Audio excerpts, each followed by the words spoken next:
ಕೃಷ್ಣ ಕೃಷ್ಣ ಪ್ರಮೇಯಾತ್ಮನ್ ಪ್ರಪನ್ನ ಭಯಭಂಜನ ವಯಂ ತ್ವಾಂ ಶರಣಂ ಯಾತಾಃ ಭವಭೀತಾಃ ಪೃಥಗ್ ಧಿಯಃ ವಿಷ್ಣುಪತ್ನಿ ಮಹಾಮಾಯೆ ಮಹಾಪುರುಷಲಕ್ಷಣೆ ಪ್ರಿಯೇ ಥಾಮೇ ಮಹಾಭಾಗೆ ಲೋಕಮಾತರ ನಮೋಸ್ತುತೆ. ಏಷ ಲೋಕಗುರುಃ ಸಾಕ್ಷಾತ್ ಜಗದಾದಿಕರಃ ಪ್ರಭುಃ ಏಷ ಮಾತಾ ಪಿತಾ ಚೈವ ಯುಷ್ಮಾಕಂ ಚ ಪಿತಾಮಹಃ. ಶ್ರೀ ಗುರುಭ್ಯೋ ನಮಃ. ಮಹಾಭಾರತಸ್ಯ ಆಶ್ರಮವಾಸಿಕ ಪರ್ವಣಃ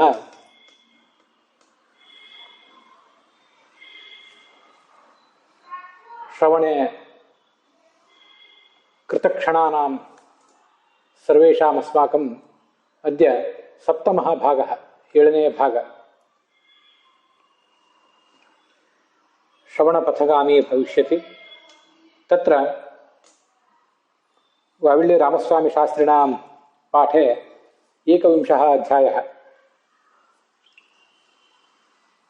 ಟಿ ಆರ್ ಕೃಷ್ಣಾಚಾರ್ಯಾಣಾಂ ಪಾಠೆ 20 ಅಧ್ಯಾಯಃ, ವೈಷ್ಣವ ಪಾಠೆ 24 ಅಧ್ಯಾಯः, ಔತ್ತರೇಯ ಪಾಠೆ 19 ಅಧ್ಯಾಯः ಅದ್ಯ ಪ್ರವರ್ತತೆ.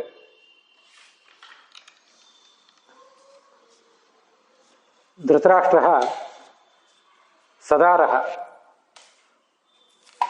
ವನವಾಸೆ ಕೃತಕ್ಷಣಃ ಸರ್ವಾಣಿ ರಾಜಕೃತ್ಯಾನಿ ಸಮಾಪ್ಯ ಕಾರ್ತಿಕ ಪೌರ್ಣಮ್ಯಾಂ ತಿಥೌ ರಾಜಗೃಹಾನ್ ನಿರ್ಜಗಾಮ. ತೇನೈವ ಚ ಸಾಕಂ ಸಂಜಯಃ ವಿದುರಶ್ಚ ಜಗ್ಮತುಃ. ಕುಂತಿ ಅಪಿ ಸ್ವಪುತ್ರೈಃ ಧರ್ಮರಾಜಾದಿಭಿಃ ನಿತರಾಂ ಪ್ರಾರ್ಥಿತಾ ಅಪಿ ವನಮೇವ ಗಂತುಂ ಮನೋದಧೆ. ಪೂರ್ವಂ ಯದಾ ಯೂಯಂ ಪಂಚಪಾಂಡವಾಃ ಸ್ವೇಷು ಕರ್ತವ್ಯೇಷು ವಿಮನಸ್ಕಾಃ ಬಭೂವ ತದಾ ಅಹಂ ವಿದುಲಾ ಕಥಾಂ ಯುಷ್ಮಾನ್ ಶ್ರಾವಯಿತ್ವಾ ಕರ್ತವ್ಯೋನ್ಮುಖಾನ್ ಅಕುರ್ವಂ. ಪರಂತು ರಾಜಭೋಗೆ ರಾಜಗೃಹ ನಿವಾಸೇ ವಾ ಮಮ ಕಾಪಿ ಆಸಕ್ತಿಃ ನಾಸ್ತಿ. ಶ್ವಶುರಸ್ಥಾನವರ್ತಿನೋಃ ಧೃತರಾಷ್ಟ್ರಗಾಂಧಾರ್ಯೋಃ ಸೇವಾಂ ಕುರ್ವಂತಿ ವನೇ ಏವ ವಸ್ತುಮಿಚ್ಛಾಮಿ ಇತಿ ಸಾ ದೃಢಂ ನಿಶ್ಚಿತ್ಯ ನಗರಾನ್ ನಿಶ್ಚಕ್ರಾಮ.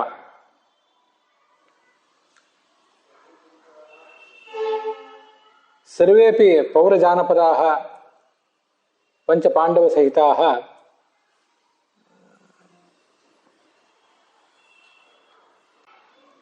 ತದೇತತ್ ಧೃತರಾಷ್ಟ್ರಾದೀನಾಂ ವನಗಮನಂ ದೃಷ್ಟ್ವಾ ಶುಶುಚುಃ. ಧೃತರಾಷ್ಟ್ರಯಾದಯಃ ಅಪಿ ಭಾಗೀರಥೀ ತೀರೆ ಕಸ್ಮಿಂಶ್ಚಿತ್ ಪ್ರದೇಶೆ ಪ್ರಥಮಾಂ ರಾತ್ರಿಂ ಊಷುಃ. ತತೋ ಭಾಗೀರಥೀ ತೀರೆ ಮೇಧ್ಯೆ ಪುಣ್ಯಜನೋಚಿತೆ ನಿವಾಸಮಕರೋದ್ರಾಜ ವಿದುರಸ್ಯ ಮತೆ ಸ್ಥಿತಃ. ವಿದುರ ಎಲ್ಲರಿಗೂ ಸೂಚನೆಯನ್ನು ಮಾಡಿದಂತೆ, ಅನುಮೋದಿಸಿದಂತೆ ಭಾಗೀರಥಿ ನದಿಯ ಪರಮ ಪಾವನವಾದ ತೀರದಲ್ಲಿ ಬಿಡಾರ ಹೂಡಿದ. ಅಲ್ಲಿ ಬ್ರಾಹ್ಮಣ, ಕ್ಷತ್ರಿಯ, ವೈಶ್ಯ, ಶೂದ್ರ ಹೀಗೆ ಸಾಮ್ರಾಜ್ಯದ ಅನೇಕ ಜನ ಪ್ರಜೆಗಳೆಲ್ಲ ಧೃತರಾಷ್ಟ್ರನ ಬಳಿಗೆ ಬಂದರು. ಅವರೆಲ್ಲರನ್ನೂ ಕೂಡ ಧೃತರಾಷ್ಟ್ರ ಸಮಯೋಚಿತವಾಗಿ ಮಾತನಾಡಿಸಿದ. ಮತ್ತೆ ಅವರೆಲ್ಲರೂ ತಮ್ಮ ತಮ್ಮ ನಿವಾಸಗಳಿಗೆ ಹಿಂತಿರುಗಿದರು. ಸಾಯಂಕಾಲ ಆದ ಕೂಡಲೇ ಗಂಗಾ ನದಿಗೆ ಹೋಗಿ ವಿಧಿವತ್ತಾಗಿ ಸ್ನಾನ ಮಾಡಿದರು.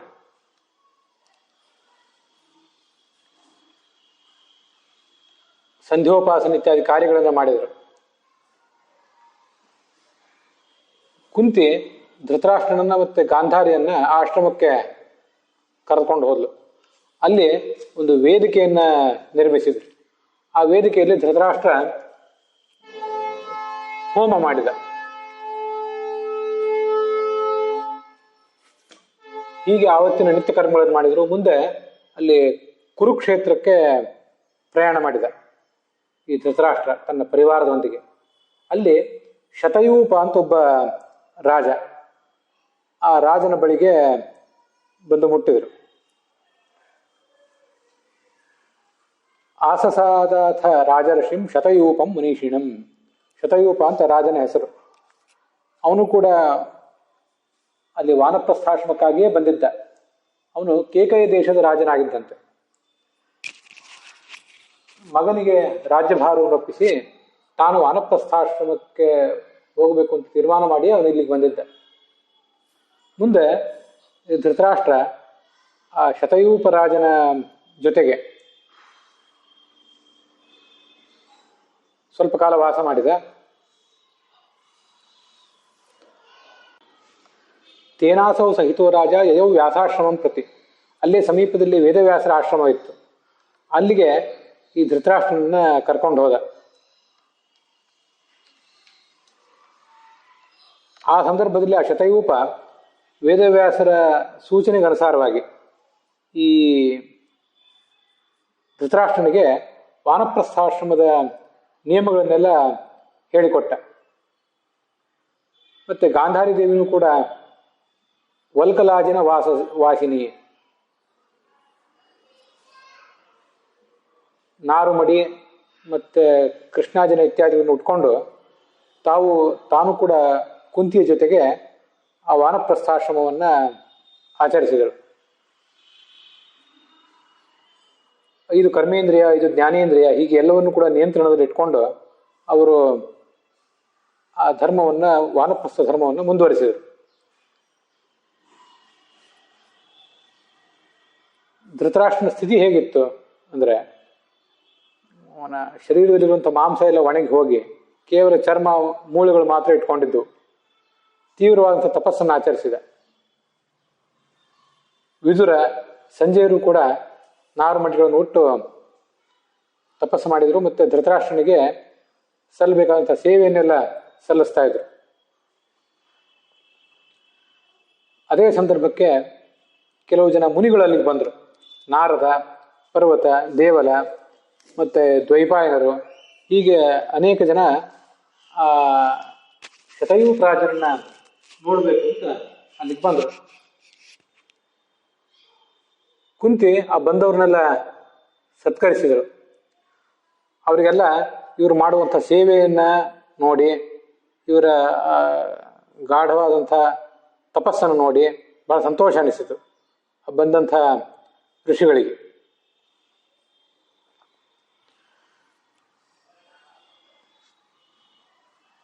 ತಸ್ಯಾಸ್ತೆ ತುಷ್ಟುವು ಸರ್ವೇ ತಾಪಸಾಹ ಪರಿಚರ್ಯೆಯ.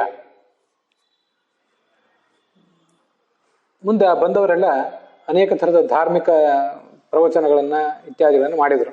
ಧೃತರಾಷ್ಟ್ರನಿಗೆ ಅದನ್ನೆಲ್ಲ ಕೇಳಿ ಮನಸ್ಸಿಗೆ ಸಂತೋಷ ಅನಿಸಿತು. ನಾರದ ಹೀಗೆ ಮುಂದೆ ಮಾತಾಡ್ತಾ ಇದ್ದ. ಅಥ ಕಥಾಂತರೆ ಆ ಪ್ರವಚನ, ಧಾರ್ಮಿಕ ಮಾತುಕತೆ ಹೀಗೆ ನಡೆದಾಗ ನಾರದ ಈ ಮುಂದಿನಂತೆ ಮಾತಾಡಿದಂತೆ. ಪುರಾ ಪ್ರಜಾಪತಿ ಸಮೋ ರಾಜಾಸೀದ ಕುತೋ ಭಯ ಸಹಸ್ರಚಿತ್ತಿ ಇತ್ಯುಕ್ತ ಶತಯೂಪ ಪಿತಾಮಹ. ಇಲ್ಲೀಗ ಶತಯೂಪ ರಾಜ ಏನಿದ್ದಾನಲ್ಲ, ಇವನ ಪಿತಾಮಹನಾದಂಥ ಒಬ್ಬ ರಾಜ ಇದ್ದ. ಅವನ ಹೆಸರು ಸಹಸ್ರಚಿತ್ಯ ಅಂತ. ಅವನು ತನ್ನ ಸಾಮ್ರಾಜ್ಯವನ್ನೆಲ್ಲ ದೀರ್ಘಕಾಲ ಆಳಿದ. ಆಳಿದ ಬಳಿಕ ಮಗನಿಗೆ ರಾಜ್ಯವನ್ನು ಒಪ್ಪಿಸಿ ವಾನಪ್ರಸ್ಥಾಶ್ರಮಕ್ಕೆ ಬಂದ. ಮುಂದೆ ದೀರ್ಘಕಾಲ ಹೀಗೆ ವಾನಪ್ರಸ್ಥಾಶ್ರಮವನ್ನು ಆಚರಿಸಿ ಸ್ವರ್ಗಕ್ಕೆ ಹೋದ. ಅನೇಕ ಬಾರಿ ಇಂದ್ರನ ಅರಮನೆಯಲ್ಲಿ ನಾನು ಅವನು ನೋಡಿದ್ದೇನೆ. ಹಾಗೆ ಇನ್ನೂ ಅನೇಕ ಜನ ಬೇರೆ ಬೇರೆ ರಾಜರು, ಭಗದತ್ತ ರಾಜನ ಅಜ್ಜನಾದಂಥ ಶೈಲಾಲಯ ಅಂತ ಒಬ್ಬ ರಾಜ, ಅವನು ಸ್ವರ್ಗಲೋಕಕ್ಕೆ ಹೋಗಿದ್ದಾನೆ. ತಪಸ್ಸಿನ ಪ್ರಭಾವದಿಂದ ಸ್ವರ್ಗಲೋಕದಲ್ಲಿದ್ದಾನೆ. ಮಾಂಧಾತೃವಿನ ಮಗ ಪುರುಗುತ್ಸ ಅಂತ, ಅವನು ಸ್ವರ್ಗಲೋಕದಲ್ಲಿದ್ದಾನೆ. ಅವನ ಪತ್ನಿ ನರ್ಮದಾ ನದಿಯ ಅಭಿಮಾನಿನಿ ಒಬ್ಬಳು ಸ್ತ್ರೀ. ಹೀಗೆ ಇಕ್ಷ್ವಾಕು ವಂಶದ ಸೂರ್ಯವಂಶದ ರಾಜನು ಕೂಡ ಒಬ್ಬ ಅಲ್ಲೇ ಇದ್ದಾನೆ, ದುರ್ಯೋಧನ ಅಂತ ಅವನ ಹೆಸರು ಕೇಳಿ ಬರ್ತದೆ.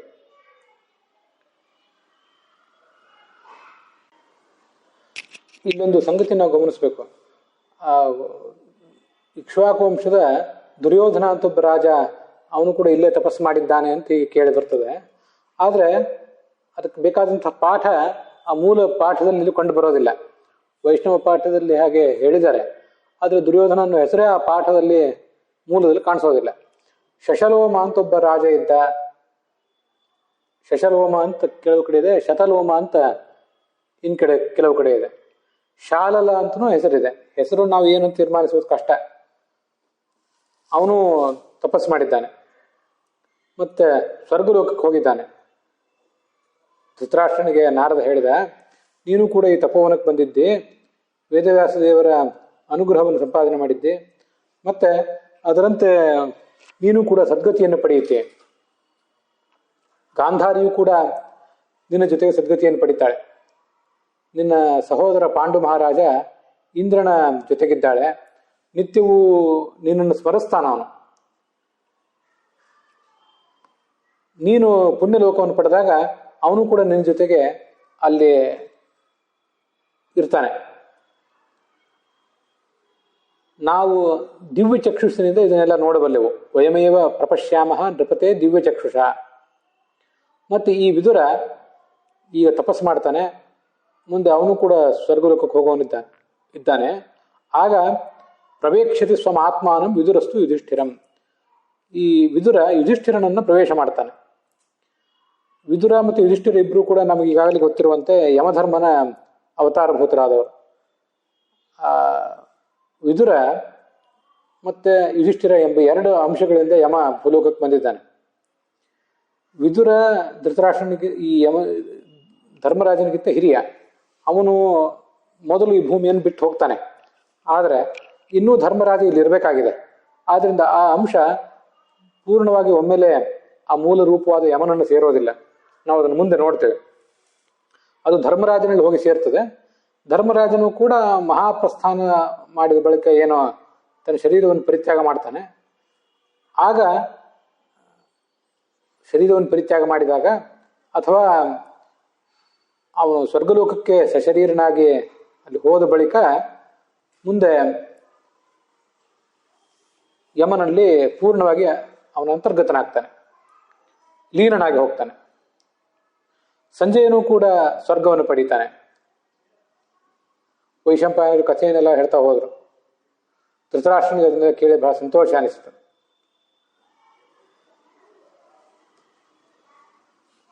ಮುಂದಿನ ಅಧ್ಯಾಯದಲ್ಲಿ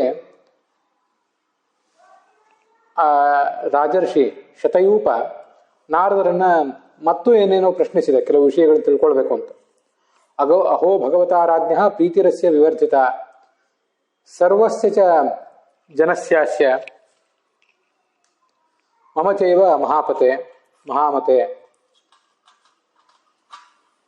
ನೀವು ಈ ಧೃತರಾಷ್ಟ್ರನ ಬಗ್ಗೆ ಇಷ್ಟೆಲ್ಲ ಅದ್ಭುತವಾದಂಥ ಮಾತುಗಳನ್ನು ಹೇಳಿದ್ದೀರಿ, ನಮಗೂ ಕೂಡ ಇದರಿಂದ ಸಂತೋಷ ಆಗಿದೆ.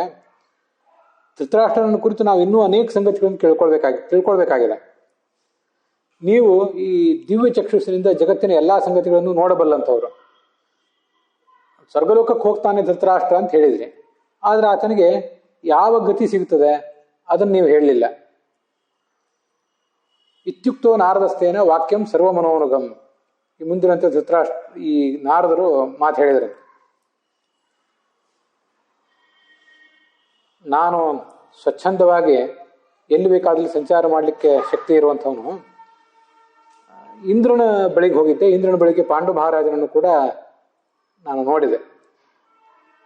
ಅಲ್ಲಿ ಅವರಿಬ್ಬರು ಸೇರಿ ಈ ಧೃತರಾಷ್ಟ್ರ ಮಾಡ್ತಾ ಇರುವಂಥ ಕಠಿಣವಾದ ತಪಸ್ಸಿನ ಬಗ್ಗೆ ವಿಚಾರ ಬಂತು. ಆಗ ಇನ್ನೂ ಧೃತರಾಷ್ಟ್ರ ಈ ಲೋಕದಲ್ಲಿ ಎಷ್ಟು ವರ್ಷ ಇರಬೇಕಾಗಿದೆ ಅನ್ನುವುದನ್ನ ನಾನು ಅಲ್ಲಿ ತಿಳ್ಕೊಂಡೆ. ವರ್ಷಾಣಿ ತ್ರೀಣಿ ಶಿಷ್ಟಾನಿ ರಾಜ್ಞೋಸ್ಯ ಪರಮಾಯುಷಃ. ಇನ್ನು 3 ವರ್ಷ ಅವನು ಈ ಲೋಕದಲ್ಲಿ ಇರುವವನಿದ್ದಾನೆ ಅನ್ನುವುದು ನಮ್ಗೆ ಅಲ್ಲಿ ಗೊತ್ತಾಯ್ತು. ಮುಂದೆ ಕುಬೇರನ ಗೌರವವನ್ನು ಕೂಡ ಪಡ್ಕೋತಾನೆ ಧೃತರಾಷ್ಟ್ರ. ಮತ್ತೆ ಎಲ್ಲ ಗಂಧರ್ವರು ಮೊದಲಾದವರ ಗೌರವವನ್ನು ಪಡೆದು ಅವನು ಮುಂದೆ ಸದ್ಗತಿಯನ್ನು ಪಡಿತಾನೆ. ಹೀಗೆ ಧೃತರಾಷ್ಟ್ರ ಯಾವ ಸದ್ಗತಿಯನ್ನು ಪಡಿತಾನೆ ಅಂತಂದ್ರೆ ನಾರದರು ಹೇಳಿದರು, ನೀವೆಲ್ಲ ತಪಸ್ಸನ್ನು ಮಾಡಿ ನಿಮ್ಮ ಪಾಪಗಳನ್ನು ಕಳ್ಕೊಂಡಿದ್ದೀರಿ, ಆದ್ದರಿಂದ ನಿಮಗೆ ಈ ರಹಸ್ಯವನ್ನು ಹೇಳಿದ್ದೀನಿ ಅಂದ್ರೆ ಅವರು. ಮುಂದೆ ಆ ಋಷಿಗಳೆಲ್ಲ ಬೇರೆ ಬೇರೆ ಕಡೆ ಹೊರಟು ಹೋದರು ತಮ್ಮ ತಮ್ಮ ನಿವಾಸಗಳಿಗೆ.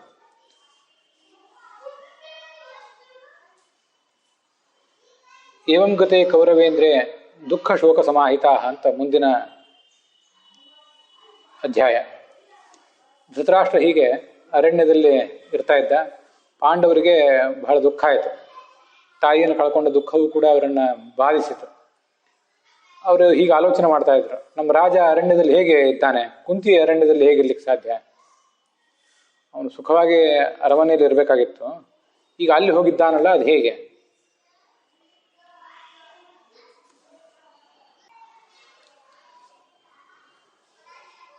ನಮ್ಮ ತಾಯಿ ಕುಂತಿ ಮತ್ತು ಗಾಂಧಾರಿನೂ ಕೂಡ ಮೊಮ್ಮಕ್ಕಳ ಜೊತೆಗೆ ಇಲ್ಲಿ ಅರಣ್ಯದಲ್ಲಿ ಇರಬೇಕಾಗಿತ್ತು, ಅವರೆಲ್ಲ ಅಲ್ಲಿ ಹೋಗಿಬಿಟ್ಟಿದ್ದಾರೆ. ವಿದುರ ಹೇಗಿದ್ದಾನೆ? ತನ್ನ ಅಣ್ಣನಾದಂಥ ಧೃತರಾಷ್ಟ್ರನ ಸೇವಾ ಮಾಡ್ತಾ ಇದ್ದಾನವನು. ಸಂಜಯನಾದರೂ ಅಲ್ಲಿ ಏನು ಮಾಡ್ತಿದ್ದಾನೆ? ಈಗ ಅವರು ಪರಸ್ಪರ ಯಾವತ್ತೂ ಕೂಡ ಮಾತಾಡ್ತಾ ಇದ್ರಂತೆ. ಹೀಗೆ ಪಾಂಡವರಿಗೆ ಬಹಳ ದುಃಖ ಆಯಿತು.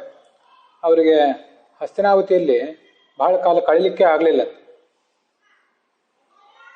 ಅವರಿಗೆ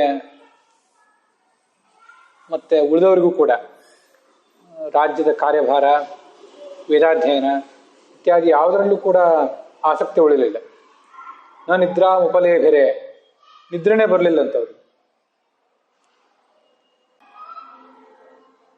ನಚ ರಾಜ್ಯೇ ನಚ ನಾರೀಷು ನವೇದಾಧ್ಯಯನೇ ತಥಾ. ಕುಟುಂಬದ ಸ್ತ್ರೀಯರನ್ನ ನೋಡ್ಕೊಳ್ಬೇಕು, ಅವ್ರ ಯೋಗಕ್ಷೇಮ ನೋಡಬೇಕು, ಇಂಥದನ್ನೆಲ್ಲ ಅವ್ರು ಯಾವತ್ತೂ ಕೂಡ ತುಂಬ ಮುತುವರ್ಜಿಯಿಂದ ಮಾಡ್ತಾ ಇದ್ರು. ಆದರೆ ಈ ಚಿಂತೆಯಿಂದ ಅವ್ರಿಗೆ ಆ ಯಾವ ಕೆಲಸವನ್ನು ಕೂಡ ಮಾಡ್ಲಿಕ್ಕಾಗಲಿಲ್ಲ. ದ್ರೌಪದಿ ಸುಭದ್ರೆಯರು ಕೂಡ ತಮ್ಮ ಸಂತೋಷವನ್ನು ಕಳ್ಕೊಂಡ್ರು. ಆದರೆ ಆ ಮೊಮ್ಮಗ ಪರೀಕ್ಷಿತ ಏನಿದ್ದ, ಅವನ ಮುಖವೊಂದನ್ನು ನೋಡಿಕೊಂಡು ಅವರೆಲ್ಲ ಬದುಕಿದ್ರು.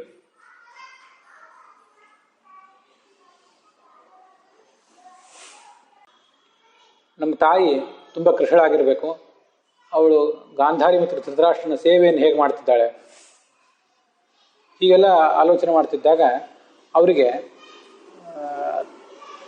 ಅವರೆಲ್ಲರನ್ನು ವನವಾಸಕ್ಕೆ ಹೋದಂಥವರೆಲ್ಲರನ್ನು ಕೂಡ ತಾವು ನೋಡಿ ಬರಬೇಕು ಅಂತ ಆಲೋಚನೆ ಬಂತು. ಆಗ ಸಹದೇವ ಹೀಗೆ ಹೇಳಿದಂತೆ, ಈಗ ನಿನಗೆ ತಾಯಿ, ದೊಡ್ಡಪ್ಪ ಮೊದಲಾದವ್ರನ್ನೆಲ್ಲ ನೋಡಿ ಬರಬೇಕು ಅಂತ ಆಸಕ್ತಿ ಬಂದಿದೆ, ಇಚ್ಛೆ ಬಂದಿದೆ, ಬಹಳ ಸಂತೋಷಕರವಾದಂಥ ವಿಷಯ. ನನಗೂ ಕೂಡ ಹೀಗೆ ಆಲೋಚನೆ ಇತ್ತು. ಆದರೆ ನೀನು ಹಿರಿಯಣ್ಣ, ಇದನ್ನು ನಾನು ಒಮ್ಮೆಲೆ ಹೇಳಿ ನಿನ್ನ ಎದುರಿಗೆ ಪ್ರಸ್ತುತ ಮಾಡಲಿಕ್ಕೆ ಸಂಕೋಚಪಟ್ಟೆ. ಈಗ ತದಿದಂ ಸಮುಪಸ್ಥಿತಂ, ಆ ಪ್ರಸ್ತಾವ ನಿನ್ನಿಂದಲೇ ಬಂದಿದೆ. ನಾನು ಆ ತಾಯಿಯನ್ನು ನೋಡ್ತೇನೆ, ಈಗ ನಾವೆಲ್ಲರೂ ನೋಡೋಣ. ಆಗ ದ್ರೌಪದಿಯನ್ನು ಕೂಡ ಯುಧಿಷ್ಠಿರನನ್ನ ಪ್ರಶಂಸಿಸಿದ್ಲಂತೆ, ಈ ಒಳ್ಳೆ ಆಲೋಚನೆ ಮಾಡಿದ್ದೆ ಅಂತ. ಕುಂತಿ ಬದುಕಿದ್ದಾಳೋ ಹೇಗೆ, ಬದುಕಿದ್ದಾದ್ರೂ ಹೇಗೆ ಆರೋಗ್ಯದಿಂದಿದ್ದಾಳೆ, ನಾವೆಲ್ಲರೂ ಅವಳನ್ನು ನೋಡ್ಬೇಕು. ಹೀಗಾದಾಗ ಯುಧಿಷ್ಠಿರ ತಮ್ಮ ಸೇನಾಪತಿಯನ್ನು ಕರೆಸಿದ. ಸಾವಿರಾರು ಪಲ್ಲಕ್ಕಿಗಳನ್ನ, ಗಾಡಿಗಳನ್ನ, ಶಿಲ್ಪಿಗಳನ್ನ, ಕೋಶಾಧ್ಯಕ್ಷರನ್ನ ಎಲ್ಲರನ್ನೂ ಕೂಡ ಸಿದ್ಧಪಡಿಸಿರಿ ಅಂತ ಹೇಳಿದ. ಒಂದು ದೊಡ್ಡ ರಾಜ ಪರಿವಾರ ಪ್ರಯಾಣ ಮಾಡ್ತಿದೆ ಅಂದ್ರೆ ಅವರು ಎಲ್ಲರೂ ಕೂಡ ಅಲ್ಲಿರ್ಬೇಕು. ಅದಕ್ಕಾಗಿ ಎಲ್ಲ ಥರದವರು, ರಾಜರ ವೈಭವಕ್ಕೆ ತಕ್ಕಂತೆ ಪ್ರತಿಯೊಬ್ಬರು ಕೂಡ ಅಲ್ಲಿರ್ಬೇಕಾಗಿತ್ತು. ಅದನ್ನೆಲ್ಲವನ್ನೂ ಸಿದ್ಧಪಡಿಸಿರಿ ಅಂತ ಅವನು ಮಂತ್ರಿಗಳಿಗೆ ಮತ್ತೆ ಸೇನಾಪತಿಗಳಿಗೆ ಹೇಳಿದ. ನಿರ್ಯಾಪಯತ ಸೇನಾಮ್ಯೆ ಪ್ರಭೂತ ರಥಕುಂಜರಾಂ ದೃಕ್ಷ್ಯಾಮೋ ವನವಾಸಸ್ಥಂ ಧೃತರಾಷ್ಟ್ರಂ ಮಹೀಪತಿಂ. ಮತ್ತೆ ನಾವು ಮಾತ್ರ ಅಲ್ಲ, ಕೋಶಪಾಲರು, ಶಿಲ್ಪಿಗಳು ಎಲ್ಲರೂ ಕೂಡ ಬರಲಿ. ಶಿಲ್ಪಿಗಳು ಅಂದ್ರೆ ಇಲ್ಲಿ ಮೂರ್ತಿಗಳನ್ನು ಕೆತ್ತುವವರು ಅಂತಲೇ ಅರ್ಥ ಅಲ್ಲ, ತಂತ್ರಜ್ಞರು ಇತ್ಯಾದಿಗಳು ಎಲ್ಲರೂ ಕೂಡ ಬರಲಿ ಅಂತ ಅದರ ತಾತ್ಪರ್ಯ. ಎಷ್ಟೇ ಪೌರಜನ ಮತ್ತೆ ನಮ್ಮ ಸಾಮ್ರಾಜ್ಯದ ಬೇರೆ ಪ್ರಜೆಗಳು ಯಾರಾದರೂ ಕೂಡ ಅದನ್ನು ನೋಡಬೇಕು ಅಂತ ಅಪೇಕ್ಷೆ ಇದ್ದವರಾದ್ರೆ ಅವರು ಕೂಡ ಬರಲಿ. ಸೂದಾ ಪೌರೋಗವಾಶ್ಚೈವ ಸರ್ವಂ ಚೈವ ಮಹಾನಸಂ ವಿವಿಧಂ ಭಕ್ಷ್ಯಭೋಜ್ಯಂ ಚ ಶಕಟೇ ರುಷ್ಯತಾಂ ಮಮ.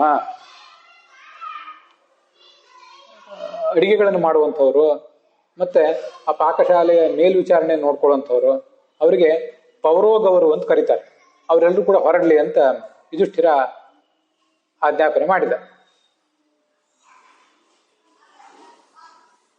ಹೀಗೆ ನಾನಾ ಥರದ ಸಾಮಗ್ರಿಗಳನ್ನೆಲ್ಲ ತಯಾರು ಮಾಡಿಕೊಂಡು ಅವ್ರು ಹೊರಟರು, ಸ್ತ್ರೀಯರು, ಮಕ್ಕಳು ಇವರೆಲ್ಲರೂ ಕೂಡ.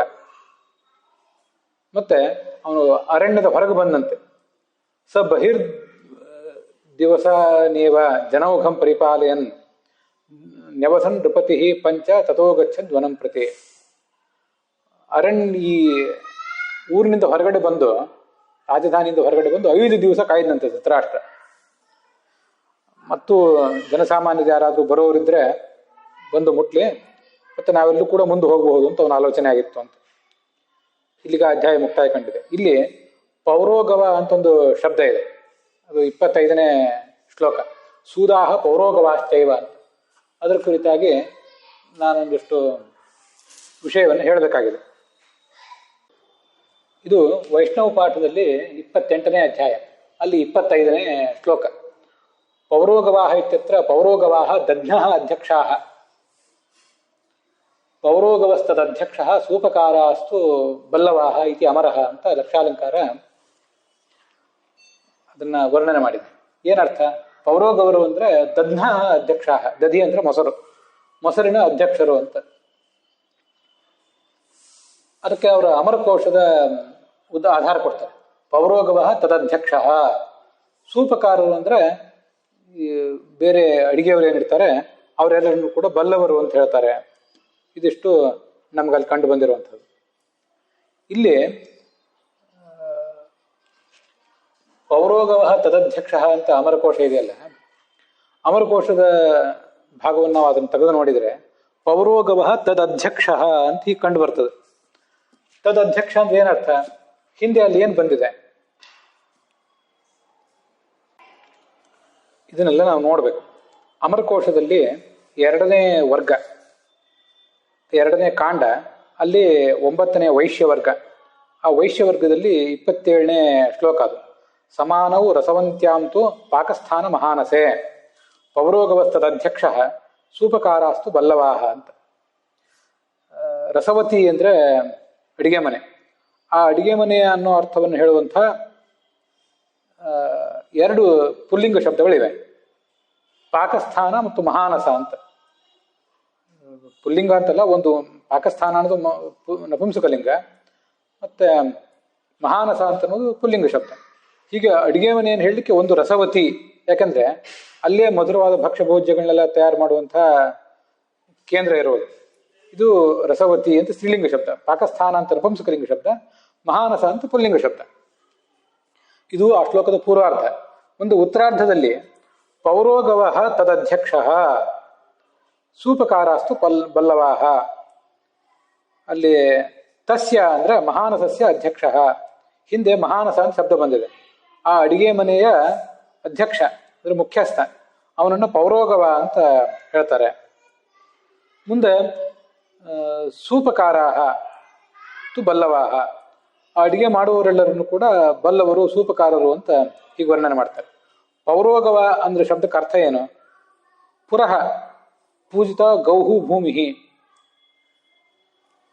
ಈ ಪಾಕಶಾಲೆಯ ಅಧ್ಯಕ್ಷ, ಶೆಫ್ ಅಂತ ಅಂತಾರೆ ಈಗ, ಮುಖ್ಯ ಪಾಚಕ, ಅವನಿಗೆ ಯಾವತ್ತೂ ಕೂಡ ಪುರಃ ಮೊದಲು ಭೂಮಿ ಸ್ಥಾನವನ್ನು ಕೊಡ್ತಾರೆ. ಎಲ್ಲರೂ ಕೂಡ ನೀನು ಬಾ ಮೊದಲು ಅಂತ ಅವನಿಗೆ ಗೌರವ ಕೊಡ್ತಾರೆ. ಅಂಥ ಪ್ರಥಮ ಸ್ಥಾನ ಉಳ್ಳವನು ಅಂತ ಅದಕ್ಕೆ ಅರ್ಥ.